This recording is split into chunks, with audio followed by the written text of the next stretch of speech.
Hello, कैसे हो मेरे प्यारे बच्चों। तो इस चैप्टर में बेटा हम लोग पढ़ेंगे एक्सरसाइज 4.1 का क्वेश्चन नंबर 2। देखो, इसके पहले हम लोगों ने क्वेश्चन नंबर 1 के सारे पार्ट की सारे पार्ट 1 2 3 4 5 जो भी थे, क्वेश्चन नंबर 1 के जितने पार्ट थे सबको सॉल्व किया था। इसमें हम लोग क्वेश्चन नंबर 2 सॉल्व करेंगे। और देखो, इस प्रश्न में ना तुम्हें केवल द्विघात समीकरण बनाना है, मतलब केवल समीकरण बना देना है बस। और उसके बाद यानी, लेकिन ना उससे ज्यादा कठिन काम है। अगर बुक खोले होगे तो ध्यान से अपनी बुक पर नजर दौड़ाओ। यानी जैसे कि मेरे पास क्वेश्चन क्या होगा कि एक आयताकार भूखंड है, एक आयताकार, ध्यान से सुनो, एक क्या है, एक आयताकार भूखंड है, एक आयताकार भूखंड है और जिसका क्षेत्रफल 528 मीटर स्क्वायर है, जिसका क्षेत्रफल 528 मीटर स्क्वायर है। आगे कह रहा है क्षेत्र की लंबाई चौड़ाई के दुगने से एक अधिक है। खेत या क्षेत्र जो भी है, क्षेत्र की लंबाई, तुम इसको ना समझो, हाँ ये सब लिखी जा रही बहुत अजीबोगरीब भाषा में। क्षेत्र की लंबाई चौड़ाई के दुगने से, चौड़ाई के दुगने से एक अधिक है। एक क्या है, अधिक है। ठीक ठीक ठीक ठीक ठीक। तो कह रहा है तो यानी चौड़ाई, तो उसकी लंबाई और चौड़ाई ज्ञात कीजिए। चल भैया, लंबाई और चौड़ाई तो निकालेंगे ही, लेकिन ना मुझे केवल बेटा क्वेश्चन का समीकरण बनाना है बस, और कुछ नहीं करना है।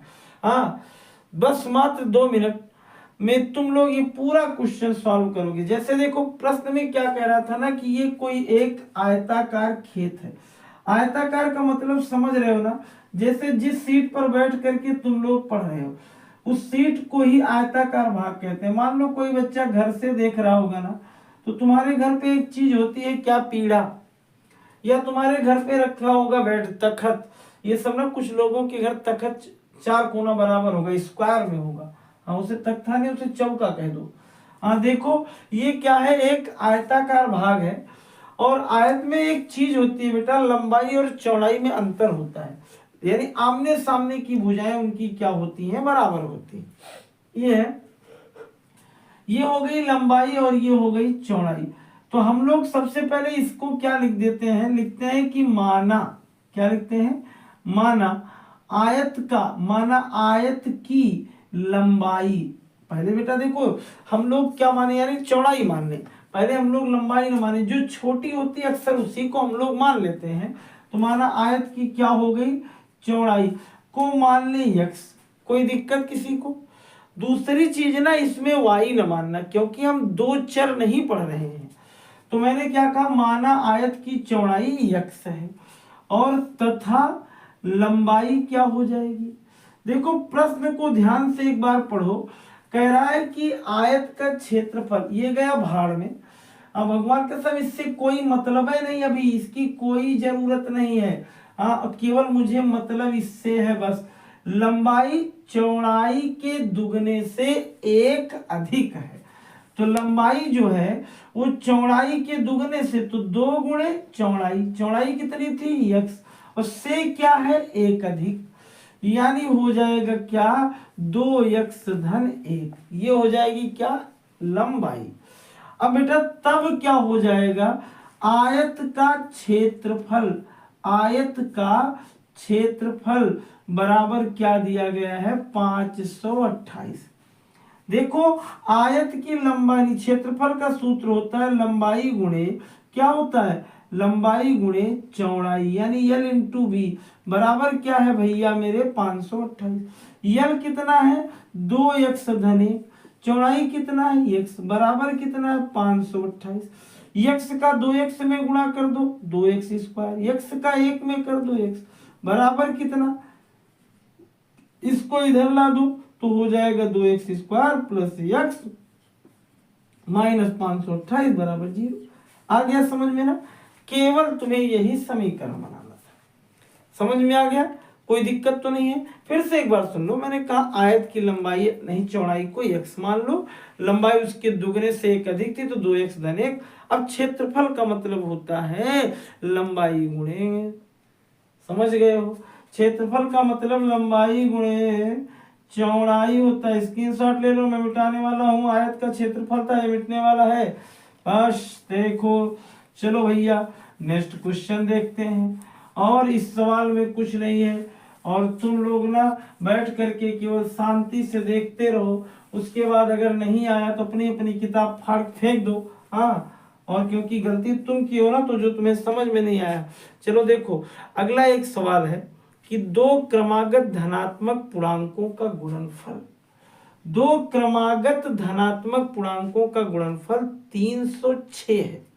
बस क्या है कि दो क्रमागत, क्रमागत माने क्रम से आगत माने आने वाले, क्रम आगत माने कॉन्सिक्यूटिव का मतलब क्या होता है, सतत क्रम में आने वाले। जैसे पहली एक तो दूसरी की दुई।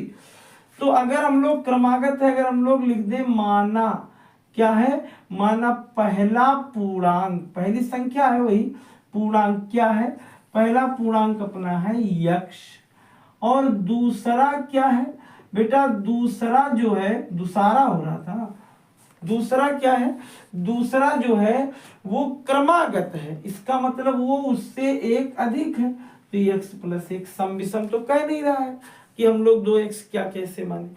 तो ये हो गया, यानी दूसरा हो गया x प्लस एक। कह रहा है दोनों का गुणनफल, और गुणनफल कितना है, गुणनफल, गुणन का फल है, बराबर कितना है 306।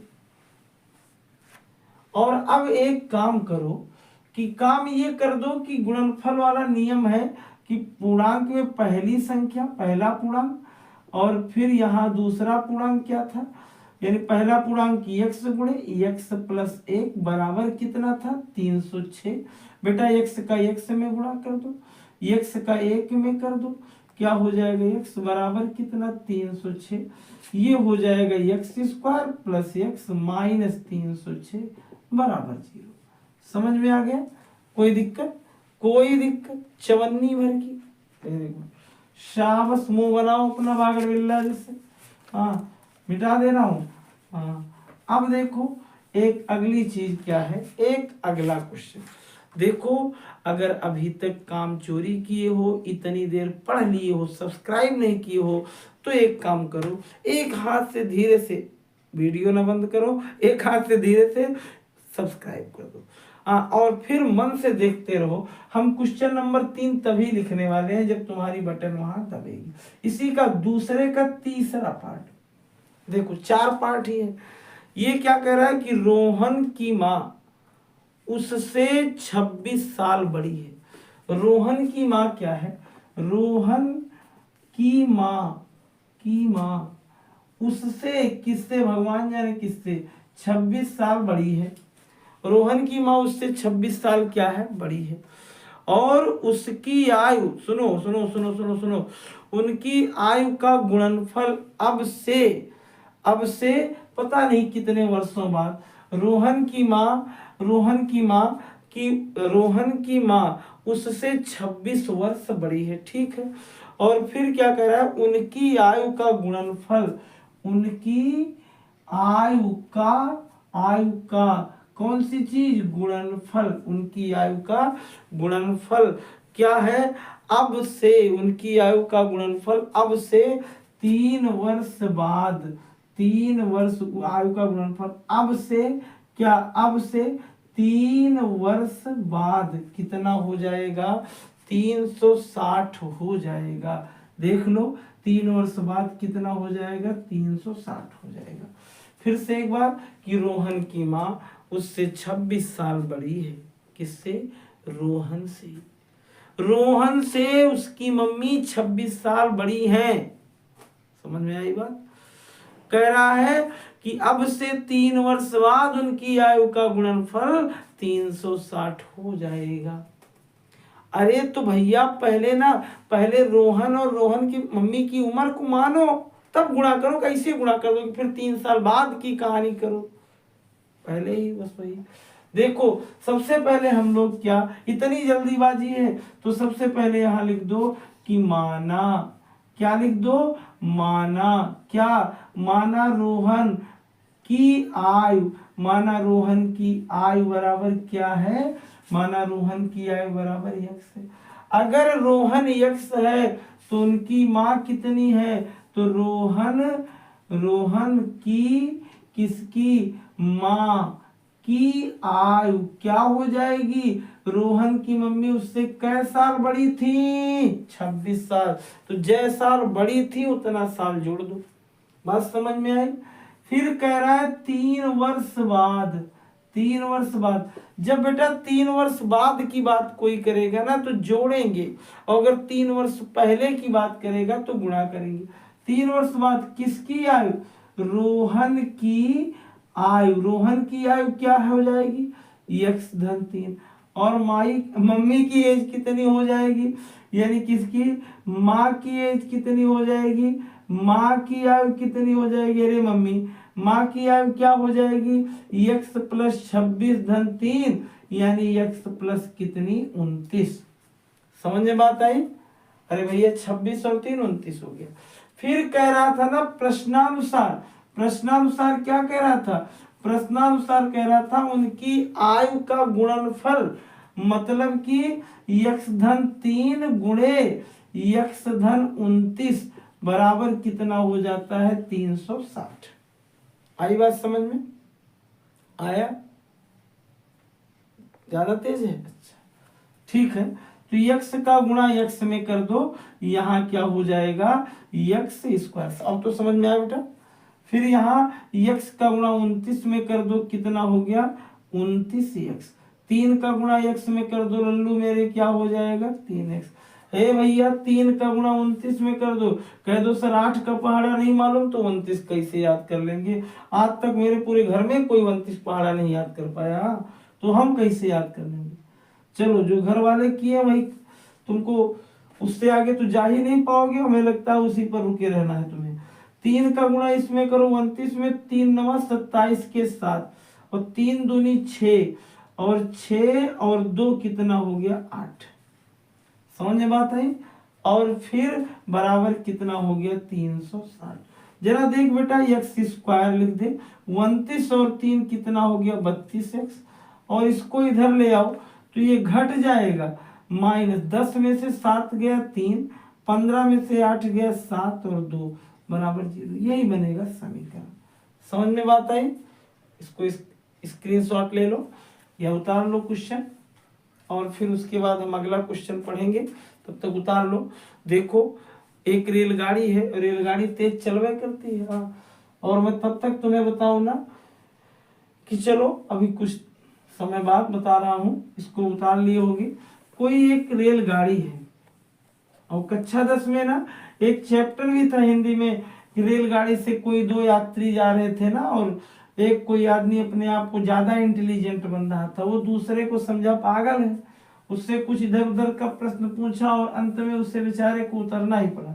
चलो देखो हम लोग उसकी बात छोड़े, यहाँ कह रहा था कि कोई एक रेलगाड़ी है और कितनी 480 किलोमीटर की दूरी है, यानी कुल दूरी कितनी है बेटा, कुल दूरी कितनी है, पहले मैं उसको लिख लेता हूं। कुल दूरी कितनी है 480 किलोमीटर, यानी समान चाल से चलती है, भाड़ में गया।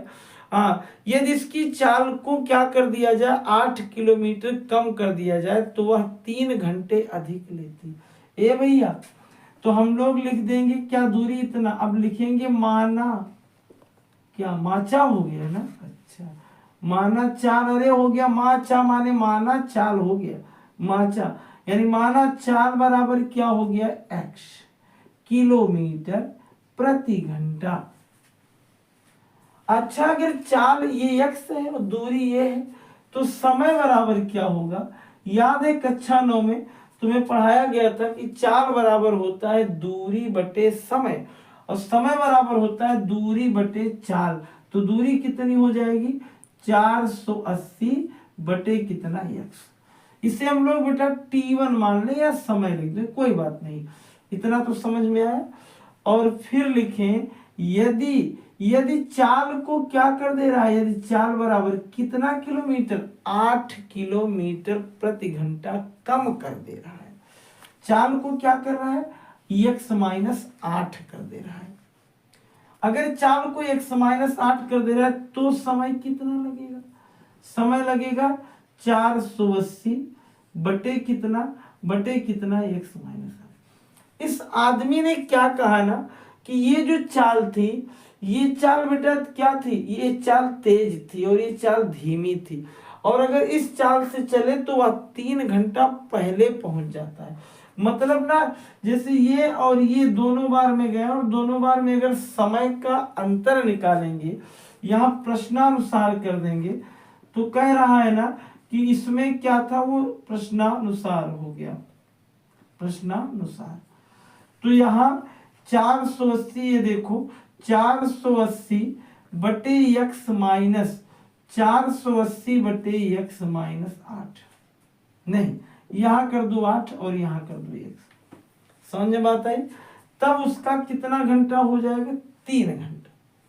दिमाग लगाओ, इसमें 480 ले लो कॉमन, तो हो जाएगा 1 बटे x-8 माइनस 1 बटे x बराबर 3।